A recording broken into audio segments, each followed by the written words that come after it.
Assalamualaikum warahmatullahi wabarakatuh. Selamat pagi anak-anak.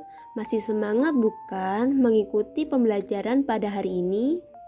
Pada hari ini kita akan membahas mengenai tema 4 tentang globalisasi. Subtema 1 pembelajaran 1. Materi yang akan dibahas ialah teks eksplanasi, peran Indonesia dalam lingkup ASEAN, cara menghasilkan energi listrik, keragaman sosial, budaya, dan ekonomi masyarakat, dan terakhir reklame. Teks eksplanasi. Teks eksplanasi adalah teks yang menjelaskan suatu peristiwa, baik fenomena alam maupun sosial. Struktur dari teks eksplanasi terdiri dari A. Pernyataan umum atau pembuka, B. Deretan penjelas atau isi, C. Interpretasi atau kesimpulan. Adapun ciri-ciri dari teks eksplanasi terdiri yaitu A. Informasi yang dibuat berdasarkan fakta, B. Bersifat informatif, yang C. Informasi bersifat keilmuan dan berhubungan dengan ilmu pengetahuan. Selanjutnya, yuk kita simak contoh teks eksplanasi. Kemudian marilah kita simak berikutnya adalah contoh teks eksplanasi tentang peristiwa tsunami atau fenomena alam tsunami. Pertama, tsunami merupakan gelombang laut besar yang tiba dengan cepat serta menerjang kawasan tepi laut. Gelombang tsunami muncul akibat dari kegiatan gempa ataupun gunung merapi yang meletus di dasar laut. Nah, ini termasuk pernyataan umum. Jadi, informasi yang bersifat umum masuk di struktur yang pertama yaitu pernyataan umum. Masuk yang kedua, ketika gempa datang dan permukaan pada dasar lain meningkat dan menurun, maka pada saat itulah tsunami mulai terbentuk. Ini termasuk sebab akibat. Jadi dijelaskan sebabnya apa yang berakibat yaitu fenomena alam tersebut, yaitu yang ini fenomena alam tsunami. Dijelaskan dari sebabnya, kemudian masuk di akibatnya yaitu patahan yang besar tersebutlah memicu gelombang besar yang disebut tsunami. Ini akibatnya. Nah, terakhir, paragraf yang terakhir adalah oleh karena itu sangat wajib bagi kita untuk tetap waspada di setiap waktu dan mempersiapkan mental untuk menghadapi fenomena tsunami. Ya, ini termasuk simpulan. Ada kata oleh karena itu berarti termasuk simpulan atau interpretasi tentang fenomena alam tsunami. Terima kasih. Cara menghasilkan energi listrik. Listrik dihasilkan di pusat pembangkit menggunakan beragam sumber energi. Salah satu cara menghasilkan energi listrik ialah dengan menggunakan pembangkit listrik tenaga air atau PLTA. Langkahnya yaitu air dari waduk atau sungai masuk melalui pintu yang diatur oleh katup pengaman. Air kemudian masuk ke tangki pengaman tekanan. Air di dalam pipa besar mengalirkan dan mengarahkan air ke turbin melalui katup pengatur tekanan untuk mendapatkan tekanan energi yang besar. Energi potensial air kemudian menggerakkan turbin. Energi gerak kemudian diubah menjadi energi listrik oleh generator. Energi listrik dari generator kemudian diatur kapasitas tegangannya dan dialirkan oleh transformer. Energi listrik kemudian dibagikan ke konsumen oleh saluran transmisi. Begitulah langkah cara menghasilkan energi listrik dari PLTA. Halo, siapa yang pernah mengunjungi Waduk Jatiluhur yang terletak di Jawa Barat? Tahukah kamu pemanfaatan waduk? Waduk dapat menampung air dalam jumlah yang sangat banyak. Energi air pada waduk tersebut kemudian dapat dimanfaatkan untuk membangkitkan listrik. Energi listrik tersebut digunakan oleh masyarakat dalam kehidupan sehari-hari. Seperti apa ya proses pembangkit listrik tenaga air? Yuk kita simak bersama-sama.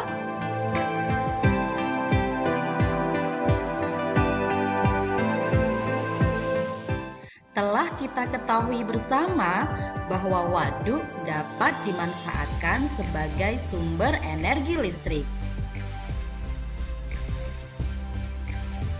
Pemanfaatan ini kita sebut dengan PLTA atau pembangkit listrik tenaga air.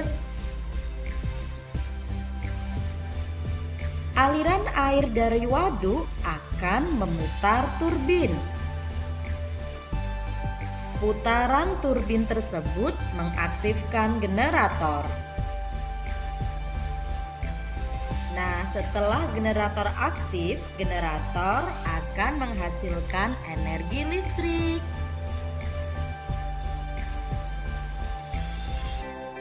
Energi listrik yang dihasilkan dialirkan ke pemukiman penduduk melalui kabel-kabel. Nah, energi listrik yang dihasilkan dapat dimanfaatkan penduduk untuk menghidupkan peralatan listrik, misalnya lampu, televisi, dan alat rumah tangga lainnya. Komponen utama pada semua pembangkit energi listrik adalah turbin dan generator. Turbin tersebut harus bergerak untuk menghasilkan energi gerak yang kemudian diubah menjadi energi listrik oleh generator.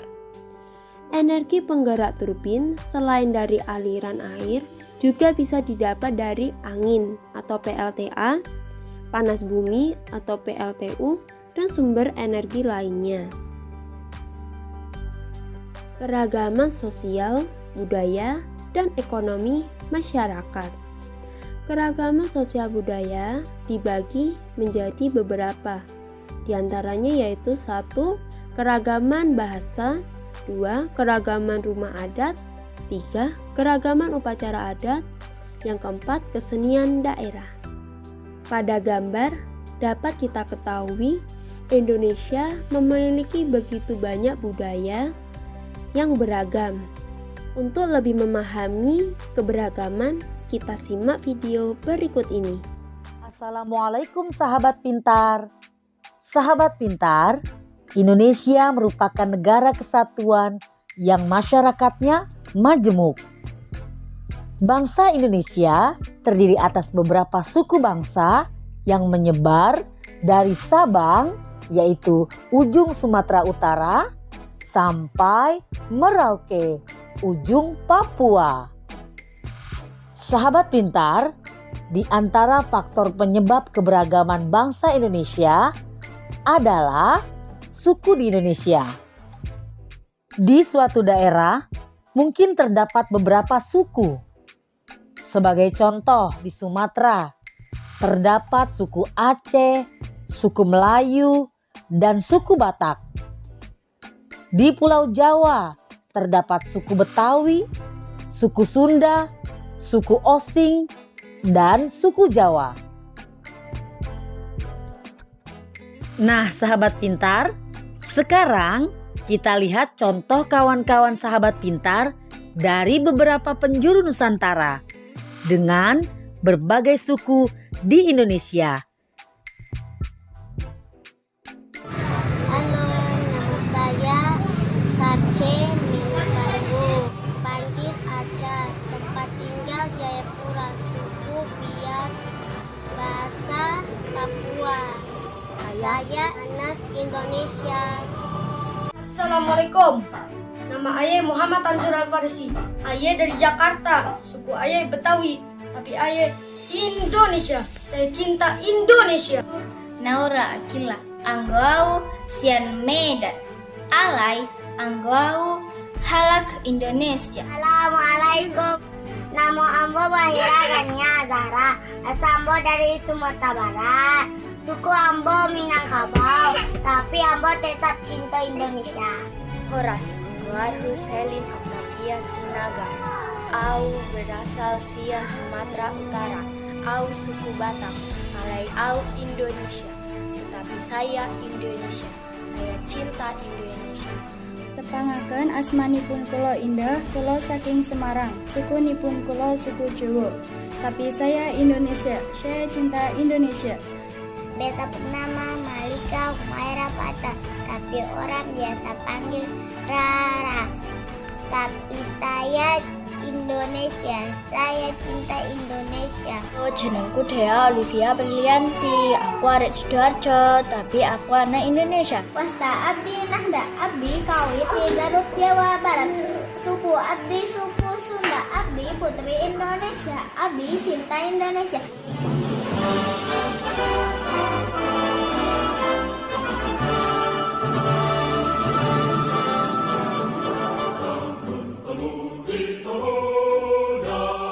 Demikian sahabat pintar, kalian sudah melihat keragaman suku bangsa di Indonesia.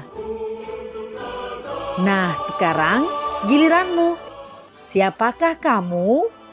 Termasuk ras apakah kamu? Termasuk suku apakah kamu? Apa bahasa daerahmu? Dan apa kesenian yang menjadi ciri khas suku bangsamu?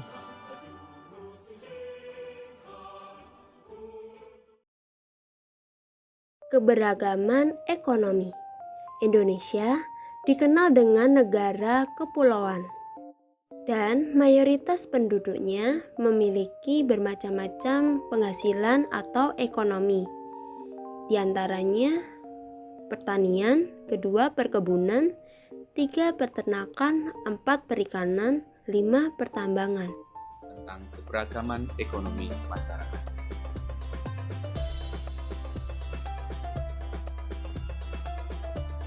Keberagaman ekonomi masyarakat adalah usaha manusia untuk memenuhi kebutuhan hidupnya dengan berbagai cara dan usaha, disesuaikan dengan kondisi lingkungan tempat tinggal.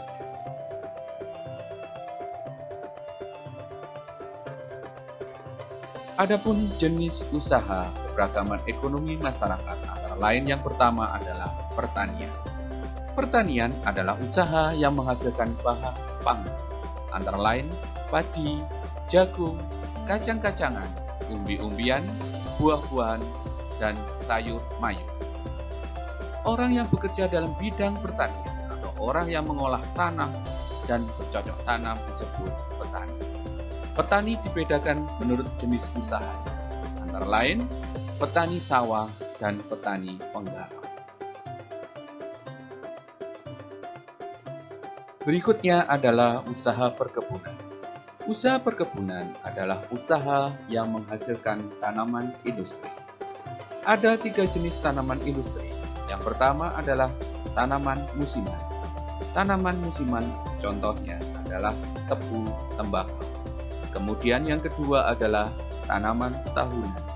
Tanaman tahunan seperti karet, kelapa sawit, kopi, teh, dan coklat. Kemudian yang ketiga adalah tanaman hortikultura seperti sayur mayur dan buah-buahan.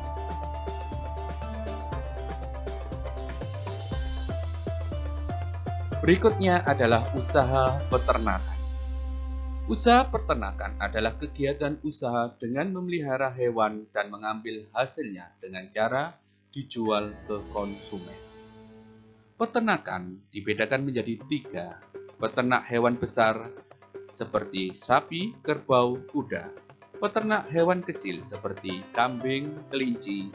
Kemudian peternak unggas seperti ayam, itik, dan burung.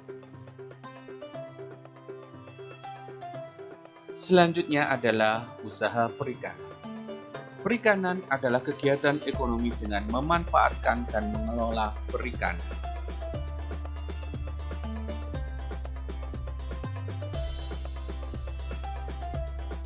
Jenis ekonomi selanjutnya adalah kehutanan. Kehutanan adalah usaha mengelola hutan untuk kepentingan ekonomi manusia, seperti mengambil berbagai jenis kayu, rotan, damar, dan lain sebagainya.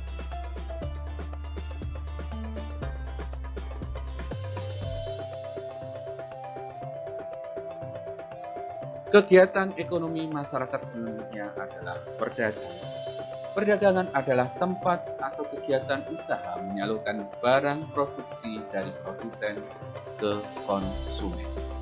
Menurut tempat usahanya, pedagang dibedakan menjadi 3, yaitu pedagang tetap, pedagang asongan, dan pedagang kaki lima.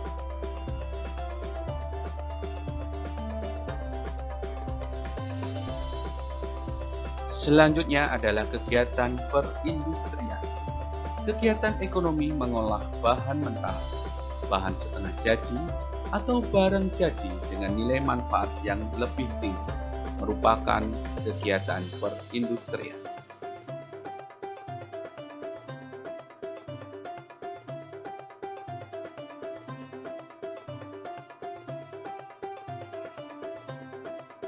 Yang terakhir adalah kegiatan ekonomi jasa. Jasa adalah kegiatan ekonomi dengan menjual jasa, seperti penjahit, tukang potong rambut, pemandu wisata, jasa boga, transportasi, dan lain sebagainya. Reklame. Reklame adalah suatu karya seni rupa yang membuat teks dan gambar yang menarik untuk menginformasikan, mengajak, menganjurkan, atau menawarkan produk berupa barang atau jasa kepada masyarakat. Ibu akan memberikan contoh berupa reklame yang menawarkan suatu produk atau barang. Yuk kita simak bersama-sama.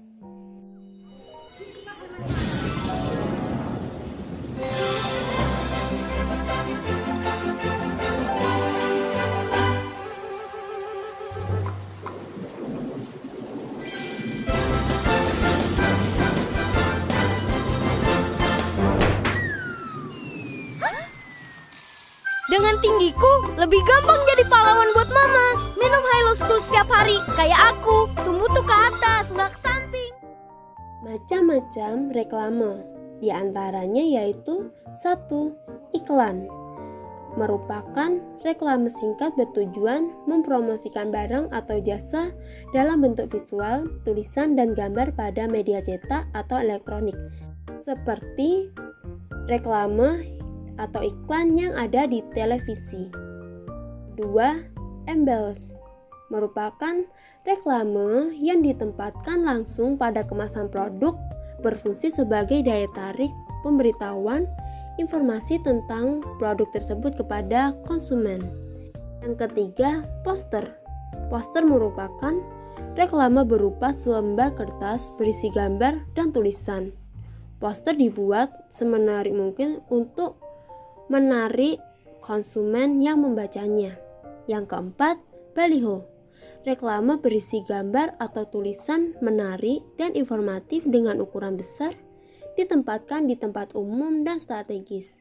Biasanya kita temui di pinggir jalan. Yang kelima, billboard.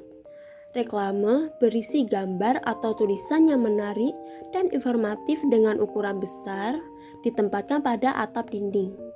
Biasanya kita temui pada toko ataupun tempat-tempat makan seperti McDonald maupun KFC.